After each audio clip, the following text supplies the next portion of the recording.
This video is brought to you by Squarespace. Y'all remember Turbo? Well, it's a movie about a snail with legs, and he can run very fast, like Cars, the movie. Imagine Lightning McQueen, except just picture a snail. I mean, honestly, I would have loved to have been in the writer's room during the intellectual conversation of how they came up with this brilliant idea. It's the classic cliche writing style of what if blank, but blank. Have to have that upward inflection with the last word. What if race car decided to go slow, right? We already thought of that idea. So let's do the opposite. What if slow was fast? What's slow? What is the slowest thing you can think of? A snail. Now, Turbo really is something of an enigma. It's not really a good movie, but I can't really say it's the worst thing I've ever seen in my life. There are so many things in this movie that I just did not like. In some parts that are like, okay. Now, in this movie, we obviously have an extremely fast snail. But let me tell you about something that's just as fast, if not even faster. I'm talking about Squarespace, baby. Now, if you guys don't know Squarespace, it is an incredible website builder that takes all of that confusion out of building a website. Making a website is so important for every single walk of life, no matter what you do. Maybe you're starting a business, or maybe you're like me. You just want all of your content in one nice and tidy location where anyone can go to and find. Squarespace, you have a ridiculous amount of pre-built layouts that you yourself can customize the way that you want. You can add anything to your site that you so please. Text, photos, videos, audio, products, newsletters, signups, appointments, calendars, tour dates, menus, and the list goes on and on. If you think of something that you want on a website, Squarespace can make it happen lickety split. It also has incredible podcast support because, come on. You're gonna make that weird podcast with your friends. But Squarespace has audio block and blog post options that set you up for success with Apple products. So stop sludging around like a slow snail and be like Turbo and get Squarespace. Be fast. So head on over to squarespace.com for a free trial, and when you're ready to launch, you can use my code BionicPig or go to squarespace.com/BionicPig to save 10% off your first purchase of website or domain. Now, to start out, let's just look at the star-studded cast they had for this movie. It's absolutely ridiculous. Ryan Reynolds, Snoop Dogg, Paul Giamatti, Samuel Jackson, Snoop Dogg, Bill Hader, Ben Schwartz, Snoop Dogg, Red from That 70s Show, and of course, the one that really brings it home, Snoop Dogg. What makes it even better is the fact that Snoop Dogg actually created an entire song specifically for this movie. You know, I think the best way to describe it is if Will Smith wrote the lyrics and then Snoop Dogg rapped it. And then they added some crappy royalty-free beat to slide underneath it. Now, sure, obviously, it's like a kid's movie. Obviously, the lyrics are gonna be clean, but it definitely was not, good. And you can really tell that most of these actors that are in this movie are just getting their bag when it comes to this movie and moving on. They even have clips of like Ryan Reynolds and Bill Hader reading their lines. And especially Ryan Reynolds, you could just tell in his face when he's reading these lines, he does not want to be here. It looks like the winner is Turbo! And this is gonna come as a big surprise, but it did fail at the box office. I know. Crazy. But actually, it really didn't fail that bad in comparison to a lot of other movies. And whenever it moved to Netflix, apparently it was pretty successful when it came to Netflix. So there obviously is some sort of audience for a talking snail that can go super fast. And if you're wondering how the hell this movie flopped in its initial release, thank God we have Jeffrey Katzenberg to explain how and why this situation happened. See, the real reason this movie with a star-studded cast and an absolutely incredible concept failed is all because of the insane amount of really good animated movies that came out around the same time. You know, movies like Planes, and more importantly, Epic. Oh, what, you guys don't know of the amazing 20th Century Fox's movie Epic? Me neither. Seriously, like, what? When did this movie come out? I have never heard of this movie. But really, at the end of the day, all this movie is about is a delusional snail with a dream that doesn't make sense, and somehow that dream comes true. See, don't get me wrong, I am a big believer in following your dreams, believing in yourself. You know, all the cliche statements you could think about, the Instagram posts, you know. But when the concept is so drastically unattainable that it's ridiculous, I feel like it kind of misses the mark when you say, just believe in yourself. But like I said, this movie follows. A delusional snail potentially has some sort of mental issue. Which, as someone like me who suffers from plenty of mental issues, I feel seen by DreamWorks. Thank you, DreamWorks. Turbo is the main character. He does have an actual name, but I'm just gonna refer to him as Turbo just to make things easier. He lives in a tomato garden with a bunch of other snails. And he has this crazy dream that he wants to become super fast, like the Indy 500 driver Guy Gagné. But the problem here is, you know, science. Snails don't go fast. Snail go slow. But what if? What if? See, that's why I love movies, ladies and gentlemen. They always have to ask the question, what if? But anyway, everyone in the entire village of snails laugh at him, making him feel like an absolute loser. You're never gonna become big, kid. You're never gonna become fast, kid. Classic underdog story. Even his own brother constantly pesters him about it, makes him feel like a Dumbo. But then, in the darkness of the garage, Turbo started watching some television. And then we get to hear that line that we hear in every single motivational quote, motivational movie, something about overcoming trials and tribulations in order to achieve success. But here's where I have a problem, all right? I'm a human, all right? I'm a Homo sapien. So what if one day I woke up and decided I wanted to become a doggy? You know, I go out, get a little furry costume, get a vibrating butt plug, hand the butt plug remote to my bros and say, go crazy. Where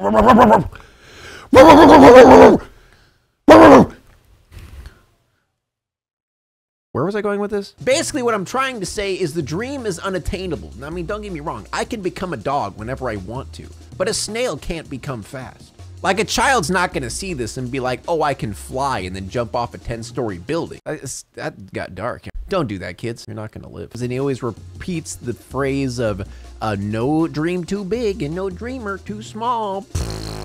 Wrong. When I was a young boy, I woke up every goddamn morning hoping that I would randomly just have chakra and wanted to become the Hokage. I would literally sit there for hours in front of a mirror and just repeat the mantra. Believe it! Databayo! Believe it! Practiced my hand signs and everything. Nothing came out of it. Turbo's crazy delusion of wanting to become really fast. He almost slides. What would be the verb? Slides? Slithers? Sludges? Sludge. He almost sludges his way into a lawnmower in order to prove that he's fat. At the last second, he was barely saved. And then his brother gets all upset. Like, I do think it's funny throughout the entire movie, they paint Chet out to be the bad guy, which doesn't make any goddamn sense. Chet is the only one in this movie that has any sense whatsoever. He's constantly like, hey bro, I love you so goddamn much and I will stand up for you no matter how crazy or stupid your delusions are because they make absolutely no sense. All Chet wants is the safety of his brother.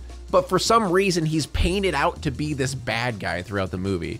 Or the naysayer, you know? But anyway, Chet ends up calling Turbo cringe, so we get a little montage of him walking away with tears in his eyes. And then, like all superhero movies, we finally get to see how he stumbles upon his superpowers. He ends up falling off a bridge and lands on top of a street race. He ends up falling inside of the engine of one of the cars and drowns himself in nitrous and dies. Pretty horrific ending. I mean, he basically melts from all of the heat of the engine and the chemicals, you know.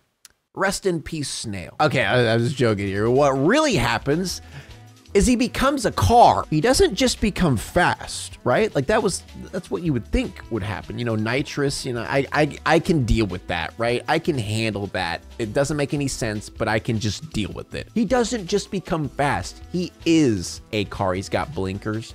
He's got a radio. He's got headlights. Like, I almost get it. Sure, you could make some funny moments out of him with his blinkers and backing up beep sounds and headlights randomly going off and radio station while his eyeballs are going crazy. But it was such like a small point in the movie, it was so unnecessary. The whole him turning into an actual car thing lasted for what, 10 minutes of the movie? And then it completely forgot about the fact that he had all of the abilities of a car, you know? So anyway, Turbo with his new superpowers ends up going back to his little village and bullies a kid who is just the younger version of Sid. He accidentally slams this kid's bike into the tomato garden, and in turn, both him and his brother get fired, which I don't understand at all. Like, don't they live there? Like, I know they're technically workers in this tomato plant, as they call it, but isn't it like a village? of snails. I guess getting fired is the equivalent of getting banned. I don't know. But just when things were looking bad, things make a big turnaround because his brother gets yoinked by a crow. And Turbo, with his newfound abilities, was able to save him and mutilate this crow, like absolutely destroy this crow. Like the crow's dead. And just when you think things can't get worse, they get captured and taken to the underbelly of the city, the underground snail ring that we all hear dark and terrible stories about, where they enslave innocent snails in order to race them and gamble on who's gonna win. So much of this movie is just convenience for convenience, you know? You know when a movie is just so convenient that it's annoying? That's like this. That's what it feels like here. But then we meet the epic group of racing snails led by none other than Samuel Jackson. And all of them are badass and cool. And then we get a little montage section of them showing Turbo how to be fast without being fast. You know the moment in Cars when Harry Hudson Jr., Hudson, what is his name? The Beetle, the bee? The Hudson, Hornet, there it is, Horny. They're teaching Turbo a more unique method and different ways to be fast other than just going fast. Honestly, once you break it down, this movie is just Cars with snails, except it's flipped. You know, it started off Lightning McQueen was a super popular, awesome race car driver, and then he goes to this small town where all these businesses are failing and stuff like that, and then he has to learn how to be a small town person and, you know, realizes who he really is and stuff like that, gets a little training montage. This is the opposite. Turbo is a nobody, but he wants to be super famous and super cool. So he ends up finding this place where all of these businesses are failing, and he finds this group of snails that teach him cool lessons about stuff, and then he learns a little bit about himself, and then they end up saving the businesses in the end because he wins the race, just like Lightning McQueen saves the businesses of Route 66. Same shit. But anyway, Turbo becomes the pet of Tito, an owner of Dos Bros Tacos,